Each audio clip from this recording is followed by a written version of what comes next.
Okay, so here's part 2 of printing made easy for idiots. So this is the Saturn bigger build plate. Currently chunking through some of my big files. This actually is a pretty thirsty print, so I've had to top it off a couple times mid-print. What I typically do to make sure that I don't get any issues with layer bonding and whatever is kind of just drizzle around the top of the plate and let it naturally drip down, make it a slow thing instead of just a quick pour. There is a pause feature, but I don't like using it. I think it leaves artifacts in the print, so I try not to use it. And then here is the Saturn. I just tossed the thumb drive in my little thing right there. It is got clear resin in there, as you can see, so you can actually see the bottom of the vat. You'll be able to see the UV lights as they're exposing once the plate lifts up enough. I usually use kind of a dark gray that I mix myself just because it seems to be a relatively fast cure. It gets a lot of the detail very well, doesn't soften it up. It's like the best of the kind of printing that I need, more technical printing.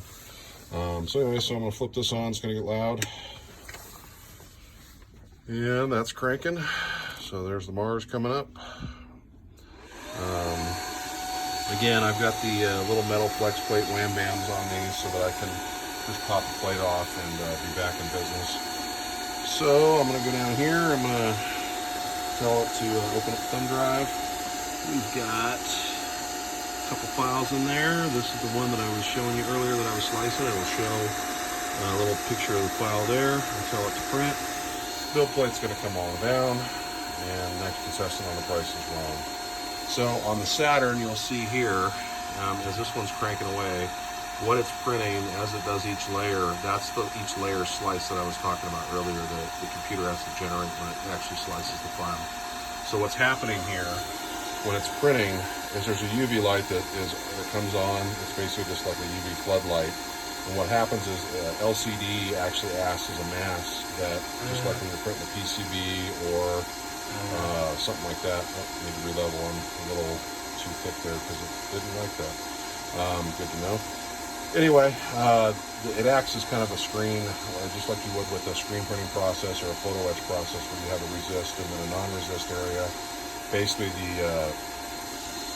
what you're seeing right there is what's currently flashing onto the screen, which is what's going to stick to the build plate. And then as the vat works its way up, it'll break free from the bottom of the tank, which the tank is that clear Teflon FET material that the UV light can basically transmit through. So I don't print and clear very often, which is why I went ahead and decided to film this, just so that people could actually see what is going on. It's hard to see with the non-translucent pigments, and with the clear, this is about the best you're ever going to see it.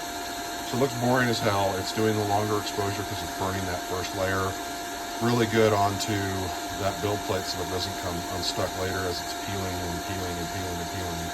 As you can see over here on the Saturn, this is a lot faster printer in general, even though it's got a bigger build plate. But you can hear, in just a second, it's going to lift. You hear that kind of rip tearing sound. That's the FET, and that's the part, that 5 micron layer that just printed onto the part that is now being separated from that FET. So it's literally tearing that part or that piece off. So you're going to hear it here in a second.